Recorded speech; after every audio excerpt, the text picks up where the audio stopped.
on the politicians. He became convinced that they had let loose something that had gone out of control. The markets, driven by the big institutions, were devastating society, all in the pursuit of an ever higher share price. Goldsmith conveniently forgot that this was exactly what he had been doing for 30 years. If, purely for an economic doctrine, you have a situation whereby the economy grows, but you create poverty, unemployment, and you destabilize the society, you're in trouble. Look what's happened in the last 50 years. You see, people are not willing to look at fundamentals. When I was a boy, we were taught that irreversibly we were moving towards progress. Yes. That material wealth, material prosperity would solve our problems, would improve our way of life, and improve our civilization. And what have we done? We've destabilized our society. We've increased unemployment massively. We've totally destabilized our cities. Therefore, something must be wrong. And what has become wrong is that instead of the economy being there to serve us, we are there adoring, serving economic industries. All right. But meanwhile, the boom just carried on growing. The vast amounts of money flooding out of the City of London helped to create a consumer boom.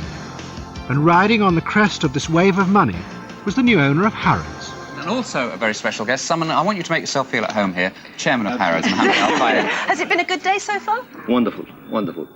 I think we're going to make £10 million a day. It's £10 million a day? Today, £10 million we start, and we have £100 million of goods. And fantastic bargain. How was Richard Gere? Was he okay? It was fantastic. I tried to get him here, as a matter of fact, but he preferred to go to the bed. Surrounded by people? No, he preferred to go to the bed departments, because we have the greatest collection of hamsters. And he focused. I really don't know what you're talking about No, at all. not at all. Absolutely baffled here. Mohammed Al-Fayed was now a rich and successful businessman. He epitomised the enterprise culture created by the Conservative government. He had also been accepted into society. Harrods sponsored the Windsor Polo Championships, and Fayed presented the prize himself to Prince Charles. There was only one problem, though: Tiny Rowland. Rowland wanted vengeance. The chairman of Rowland's company was Sir Edward Buchanan. He was a Tory MP, and he was continuously attacking Fayed in Parliament, calling him a liar and a crook. So Fayed decided to fight back. He employed a lobbyist, Ian Greer. Fayed paid Greer to get MPs to defend him in Parliament. Yeah, they put questions in the House of Commons. If somebody put question against me, they answer these questions and put also my side of the story. You fight fire with fire, I told you. Did you pay them money? Of course, of course, of course. How can they do the job for me? Of course, free? No. This is their fees, right? Guerrilla being paid, and they are paid, plus they asking for so many things. And this is normal, practices. If someone asks you to give him something, to do something for you, fine. The world that Greer took Fayed into was a hidden one that he and a few other lobbyists had created. They had turned politics into a business. Greer represented scores of large corporations and newly privatised companies. All of them wanted to exert pressure on Parliament. And Greer knew that in the new climate of enterprise, MPs would be eager to help, provided the companies offered them favours in return. I played a major part in making sure that commercial interests were better understood by government ministers and members of Parliament. For that, I make no apology at all. But in the process, you placed temptation in the path of MPs. In the process, expectations were raised, perhaps by me, unconsciously, perhaps by my clients, that there is a honeypot here, and you can partake of that. And I think that this culture certainly demonstrated itself in the behaviour of some members of Parliament who did take advantage of their position and did become greedy. I think Neil Hamilton is a prime example. There are many others. Fayed did what Greer's other clients did. He gave MPs like Neil Hamilton favours in return for questions. He also went further. He says that he gave MPs cash, although Neil Hamilton denies this. In the process, Fayed, along with Greer's other clients, was transforming the very nature of politics.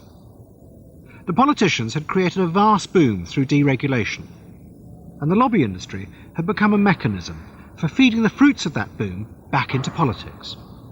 Politicians wanted to cash in on the very thing they had created. They want to go in political life to cash in, to be member, advisors to companies, member of the board of companies. They bullshit people to cash in. And you see all the previous member of parliament or ministers, they are directors in major oil companies, directors in banks, they cash in. Politics had become a business. Once the Thatcher era was in full swing, if you asked a new Tory MP, can you help me on this? He would say, what's in it for me? I want a directorship and 12,000 quid. I've got to send my child to a private school. So that there became a new cash nexus. The nature of politics changed. The lobbyists found it easy to buy MPs, not just because politicians were greedy, but because increasingly they were disillusioned. They knew that power had shifted from Parliament to the City of London. It is a direct result of the diminishing of power of the Member of Parliament today compared with 20 years ago. There is an attitude that recognizes they haven't got the power that they used to have, and says, we've got to take commercial advantage and every other kind of advantage of the period that we are there. And the power's gone. What else are you going to do? But Tiny Rowland would not give up on his vendetta. He knew that the government had commissioned a report into the Fayed's takeover of Harrods, but were refusing to publish it. So Rowland then did what he was best at. He bribed an official and got hold of a copy of the report. And then he published it. The report said that the Fayeds had lied about where their money came from. To many it meant they should never have been allowed to buy Harrods. Good evening. An official Department of Trade report says the Fayed brothers lied repeatedly to the government, the Office of Fair Trading and their own board during their successful bid to take over the House of Fraser store chain, which includes Harrods. But the Trade Secretary, Nicholas Ridley, told the Commons it would not be in the public interest to disqualify them from being company directors. The government's refusal to do anything caused a scandal, and Mohammed al-Fayed and his brothers became despised figures. They were attacked in Parliament as crooks and thieves, and the MPs he had paid to defend him said nothing. A great many of us, both inside this House and far more, I think, outside this House, will feel astonished that he is not now going to take action to disbar those directors of the House of Fraser who have been so seriously criticised in his report. They have obviously perjured their background, and if they and that they should be deported as undesirable aliens. We don't want them here. They're crooks. Mohammed al-Fayed retreated to the castle he had bought in Scotland. He was furious. He had been dropped by the MPs he had lavished money and gifts on, and he was being attacked in Parliament for being corrupt. To him it was gross hypocrisy, because he knew that many MPs were just as bad as he was. I just really felt betrayed, completely ungrateful bastards. You can't just imagine that people can behave like that. I'm a major investor, I'm a major employer. I have 30,000 people working for me. 30,000 people, right? How can they do that? This is the people, because they're trash of the trash, right? This is the problem. And these are the people who are example, the people elect and put in power. It's just devastating.